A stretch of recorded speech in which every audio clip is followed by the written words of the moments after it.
Welcome to my channel History Dreamer. Today we will discuss about Mughal administration. Before going to discuss about Mughal administration, we should remember Mughal empire was divided into many provinces for smooth running of administration, and provinces were further divided into sarkars, and sarkars were further divided into praganas, and praganas were further divided into villages. Let's start.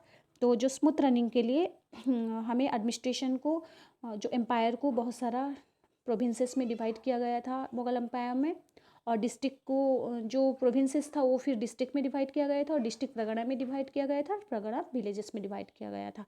तो इसको easy understanding के लिए मुझे थोड़ा ऐसे table बनाना पड़ा।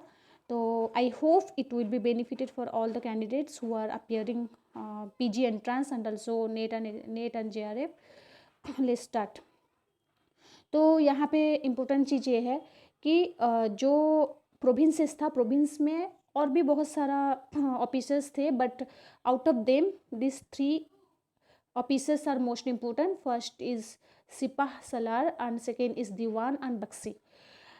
तो एग्जाम में ऐसा आएगा कि बक्सी कौन सा पोस्ट में थे, तो उन्हें बोला जाता है कहाँ पे ना, सुबह में वो थे मिलिट्री डिपार्टमेंट में, और दीवान कौन सा पोस्ट में थे, वो incharge of revenue department. As you know what is revenue department. और क्या है, जो सिपाह सलार थे वो हेड एग्जीक्यूटिव थे, और ऐसा भी एग्जाम में आता है कि सुबह के जो हेड एग्जीक्यूटिव कौन थे उन्हें बोला जाता है सिपाह सलार। तो जो अकबर के ये कहाँ तक थे, अकबर के टाइम तक वो सिपाह सलार एग्जीक्यूटिव हेड ही थे। बाद में वो जो सूबेदार जो थे, सूबेदार कौन बोला जाता था, सूबेदार जो है वो सुबह के जो हेड होते थे उनको सूबेदार बोला जाता था, उनके जो निज़ाम होते थे वो निज़ाम बन गए सिपाह सलार। Later on, this post was transferred to Nizam post. Then let's start. फिर हम लोग ये देखेंगे, ये होता है डिस्ट्रिक्ट लेवल का जो सरकार्स बोला जाता है। सरकार्स में फिर 3 ऑफिसर्स थे जो कि मोस्ट इम्पोर्टेंट थे। तो ये एक है फौजदार, और एक है अमल गुजार, एंड थर्ड इज कोतवाल। तो जो एडमिनिस्ट्रेटिव हेड थे वो थे कौन, फौजदार थे। और एग्जाम में ऐसा भी आता है कि डिस्ट्रिक्ट के जो जो सरकार थी, सरकार के हेड कौन थे, कौन गवर्न कर रहे थे सरकार को, उनको बोला जाता था फौजदार। On second is revenue collection. जो रेवेन्यू कलेक्शन, देखो यहाँ पे एक रेवेन्यू डिपार्टमेंट था ऊपर वाले में सॉरी, यहाँ पे ऊपर में एक रेवेन्यू कलेक्शन, यहाँ पे कंफ्यूज ना होना, तो इसलिए देखना पड़ेगा। तो प्रोविंस में कौन है, तो ये है रेवेन्यू डिपार्टमेंट के हेड थे वो दीवान, और यहाँ पे जो है ये अलग है, ये है रेवेन्यू कलेक्शन करने के लिए अमल या अमल गुजार, बट थोड़ा सिमिलरिटीज़ है, बट आपको ये याद रखना है डिस्ट्रिक्ट लेवल में ये थे। देन देखते हैं कोतवाल। कोतवाल कौन थे, वो maintenance of law and order, trail of criminal cases and price regulation. जो प्राइस रेगुलेशन होता था, ऐसा भी एग्जाम में आएगा, प्राइस रेगुलेशन के बारे में अलग से आ सकता है क्वेश्चन, और ट्रायल क्रिमिनल केसेस के लिए भी अलग से आता है, और maintenance of law and order के लिए भी अलग से क्वेश्चन आता है, बट इसको आप रिमेंबर करना है, वो भी सरकार लेवल में है जो डिस्ट्रिक्ट लेवल में है। Then next question is not question, it's a, let's start. This is pragana. There is also 2 officers who are most important, sikdar and amin qanungo. जो सिकदार थे वो थे एडमिनिस्ट्रेटिव हेड थे, वहाँ पे हम पढ़े एडमिनिस्ट्रेटिव हेड कौन था, तो वो थे फौजदार, बट वो थे डिस्ट्रिक्ट लेवल में। ये प्रगणा लेवल में कौन थे, ये थे सिकदार, याद रखना है। Combined in himself the duties of फौजदार एंड कटवाल। जो वहाँ पे जो फौजदार का जो काम था और कटवाल का जो काम था, ये दोनों काम प्रगणा में सिकदार को दिया गया, ठीक है। फिर नेक्स्ट हम लोग देखते हैं ये जो आमीन कानून गो थे, ये थे रेवेन्यू ऑफिशियल्स। तो रेवेन्यू ऑफिशियल्स 3 हो गए, एक कहाँ पे थे, प्रगणा में थे, और एक सरकार्स में थे, और एक थे सुबह में, तो उसको आपको याद रखना है, ठीक है। और देखते हैं नेक्स्ट देखते हैं, ये है विलेज लेवल। विलेज लेवल में मुकद्दम एक थे, और पटवारी एक थे, और चौकीदार एक थे। जो मुकद्दम थे वो हेडमैन थे, और अकाउंटेंट कौन, विलेज लेवल का अकाउंटेंट कौन था, वो पटवारी था, और जो चौकीदार था वो था वॉचमैन, वो वॉचमैन था। ओके, तो ज़्यादा डिस्कशन नहीं हुआ है, जो भी हुआ है उसका थोड़ा से क्वेश्चन बनाया हुआ है। तो देखते हैं क्वेश्चन में कैसा क्वेश्चन आ सकता है। तो फर्स्टली सरकार्स ऑफ मुगल एम्पायर, यहाँ पे सरकार्स ऑफ मुगल एम्पायर वेयर सब डिवाइडेड इनटू प्रगणस। आंसर प्रगणस। अभी हम बोले थे कि पहला जो पार्ट था वो था प्रोविंस या सूबा, और नेक्स्ट जो था वो सरकार था या डिस्ट्रिक्ट लेवल था। उसके बाद जो था sarkar were further divided into parganas. ठीक है, देखते हैं फिर नेक्स्ट है 2 number question, who wants to officer in charge to supervise mansabdar. एक क्वेश्चन को मैं वहाँ पे मेंशन नहीं की हूँ बट यहाँ पे है। तो मीर बख्शी जो थे वो थे यहाँ के सुपरवाइज कर रहे थे मनसबदार को। जो मनसबदारी सिस्टम था वो मनसबदारी सिस्टम को जो सुपरवाइज कर रहे थे ये अकबर का टाइम में, तो वो थे मीर बख्शी। ठीक है, फिर देखते हैं कुछ क्वेश्चन में थोड़ा आंसर आ जाएगा जो कि वो भी बहुत इंपॉर्टेंट है, तो इसे देखना है। Who was village accountant of Mughal empire, मैं ऑलरेडी वहाँ पे ऊपर मेंशन कर चुकी हूँ, ये है पटवारी। और है agricultural land was categorised in Mughal dynasty में, जो मुगल पीरियड जो था वहाँ पे लैंड को कितना भाग में विभक्त किया गया था, ये 1 2 3 4। तो एक था पोलास, और एक को बोला जाता था पराती, और एक था चाचर, और एक था बंजार।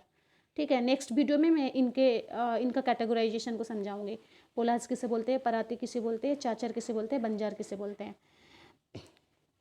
और फिर देखते हैं question number 5, the land category khalisa was introduced by whom, किसके द्वारा ये जो खलीसा लैंड जो था वो पूरा रॉयल ट्रेजरी को, यहाँ से जो रेवेन्यू कलेक्शन होता था ये पूरा रॉयल ट्रेजरी को जाता था। तो इसे कौन इंट्रोड्यूस किया था, अकबर ही इंट्रोड्यूस किए थे। और question number 6, who was the head accountant of Mughal empire, जो मुगल एम्पायर के जो हेड अकाउंटेंट थे, जो वहाँ पे पटवारी जो पड़े थे वो विलेज लेवल में थे, और जो मेन जो अकाउंटेंट थे हेड अकाउंटेंट वो थे मुशर्रिफ ई ममालिक। मुशर्रिफ ई ममालिक, इसे याद रखना है, मुशर्रिफ ई ममालिक। Next question is 7 number. तो 7 नंबर क्या है, who are the officer in charge of municipal on police duties in big towns during Mughal period. ये था कोतवाल। कोतवाल ऑलरेडी वहाँ पे मेंशन हुआ है कौन थे म्यूनसिपल में, म्यूनसिपल मतलब अर्बन लेवल में जिसे बोला जाता है, जो कि बिग टाउन्स का जो जो लॉ एंड ऑर्डर्स को मानते थे, मैंने डरते थे लोग उनको, तो वो थे कोतवाल। ठीक है, फिर देखते हैं क्वेश्चन नंबर 8। क्वेश्चन नंबर 8 है, the sarkars old Mughal empire we are governed by whom. मैं वहाँ पे बोली थी जो सरकार्स जो थे, सरकार्स का जो हेड एग्जीक्यूटिव जो हेड एडमिनिस्ट्रेटिव जो थे उनका नाम क्या था, फौजदार ही था। तो यहाँ पे क्या बोला है ना, सरकार्स को कौन गवर्न कर रहे थे, तो उसका क्वेश्चन भी वही आया, वहाँ पे ऑलरेडी मैं बोल चुकी हूँ। फिर देखते हैं क्वेश्चन नंबर 9। क्वेश्चन नंबर 9 में बोला जाता है, which of the following was famous for cultivation of Indigo during the Mughal period. तो वहाँ पे बहुत सारा सुबस था, बट ये जो बयाना जो था, बयाना एक मोस्ट हब सेंटर था इंडिगो प्रोडक्शन के लिए। जो इंडिगो जो प्रोडक्शन हो रहा था उस टाइम में बयाना बहुत बड़ा फेमस प्लेस था। फिर देखते हैं question number 10, Purushottam and Devi were invited to Ibadat Khana from which religion. तो वहाँ पे एक इबादत खाना जो ये थे, अकबर इबादत खाना बिठाए थे, वहाँ पे एक डिस्कशन हो रहा था। इबादत खाना में जो बनाए थे दीन ई इलाही मतलब कोई से रिलीजन को नहीं मान रहे थे, वो एक सेपरेट एक थॉट्स पैदा किए थे, जिसकी वजह से उसमें पता चल रहा था, मतलब वहाँ पे बहुत सारे रिलीजियस के जो लीडर्स थे उनको बुला के वहाँ पे डिस्कशन हो रहा था, और वो डिस्कशन से ये पता चल रहा था कि कौन सा धर्म, मतलब यहाँ पे रिलीजन का इंपॉर्टेंस क्या है, रिलीजन के लिए क्यों लोग लड़ते हैं, क्यों झगड़ते हैं। तो हकीकत में उसका इंपॉर्टेंस क्या था उसको देखने के लिए वहाँ पे सबको इनवाइट किया गया था। तो पुरुषोत्तम और जो देवी थे वो कहाँ से थे, कौन से रिलीजन के थे, तो वो थे हिंदुइज्म के रिलीजन, हिंदुइज्म से वो बिलोंग कर रहे थे। पुरुषोत्तम को बुलाया गया था और देवी को बुलाया गया था। देन देखते हैं question number 11, which was prohibited for export during the Mughal period. वो था डायमंड। डायमंड को एक्सपोर्ट करने के लिए इंपोर्ट तो अलग बात है, बहुत सारा हमारा जो भारत है, भारत को बोला जाता था सोने की चिड़िया। तो यहाँ से बहुत सारा डायमंड बुलियंस के आकार में बहुत सारा प्रीशियस स्टोन्स हो, लैपिस वाली हो, जितना सारा चीज़ जो प्रीशियस था वो सबको बाहर के लोग ले जाते थे। तो उसके लिए यहाँ पे प्रोहिबिट किया गया था कि यहाँ से कोई भी डायमंड को एक्सपोर्ट नहीं करेगा। तो और भी एक इम्पोर्टेंट चीज़ है, यहाँ पे एक प्रोहिबिशन था जो कि जहांगीर के टाइम में प्रोहिबिशन टबाको को प्रोहिबिट किया गया था, जो कि एक्सपोर्ट और इम्पोर्ट करने के लिए। और एक क्वेश्चन है, इंपॉर्टेंट क्वेश्चन है जो कि 12 नंबर है, Harivijay Suri invited to Ibadat Khana from which religion. This was the Jainism. ऐसा भी एग्जाम में पढ़ता है, हरिविजय कौन सा रिलीजन के थे, उनको इबादत खाना बुलाया गया था और किसके द्वारा, वो था इबादत खाना जो था फॉर्मेशन हुआ था अकबर के द्वारा, तो अकबर के द्वारा ही इनवाइट किया गया था। और एक इम्पोर्टेंट क्वेश्चन है, question number 13, which is more important. देखो, तो 13 नंबर क्वेश्चन ये है कि Acquaviva and Monserrate were invited to Ibadat Khana from which religion, that was the Christianity. जो क्रिश्चियन रिलीजन्स के जो अक्विवे था और मंसोरेट थे उनको बुलाया गया था, कहाँ से, कौन सा रिलीजन से बिलोंग कर रहे थे, वो तो क्रिश्चियन से। कौन बुलाया था, अकबर बुलाया था। कहाँ बुलाया गया था, वो था इबादत खाना बुलाया गया था।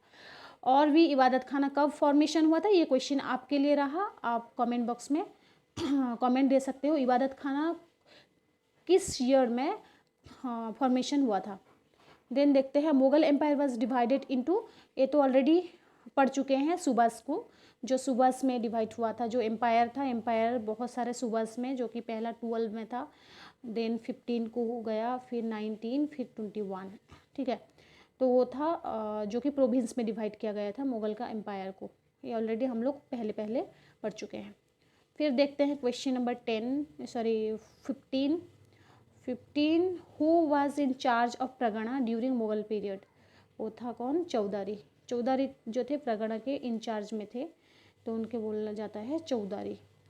देन देखते हैं, subas of Mughal empire were divided into, जो सूबास जो था कितने सारा पार्ट में डिवाइड किया गया था। ये एक लिखना चाहिए, बट मैं पूरा आपको समझाने के लिए बहुत सारा लिख दी हूँ, तो हम लोग देख लेते हैं यहाँ पे क्यों लिखी हूँ। तो इसलिए लिखी हूँ कि पहला जो सूबास जो डिवाइड किया गया था वो था 12 में, 12 प्रोविंस में डिवाइड किया गया था। बाद में जब अकबर का डेथ हो गया, आफ्टर अकबर 15 को चेंज किया गया। फिर 15 से फिर जो शाहजहां का टाइम आया वहाँ पे 19 को हो गया। तो बहुत सारे बुक्स में फ्लक्चुएट करता है, बट हमें ये देखना है। तो फिर औरंगजेब के टाइम में 21 हो गया। जो स्टेट सिलेक्शन बोर्ड का जो एग्ज़ाम आया था SSB, उसमें एक क्वेश्चन आया था। Next question is 18 number. तो 18 नंबर क्या है, Mughal emperor who was known as Zinda Pir. कौन सा मुगल एम्परर थे जिसे जिंदा पीर को बोला जाता था, वो है औरंगजेब, ठीक है।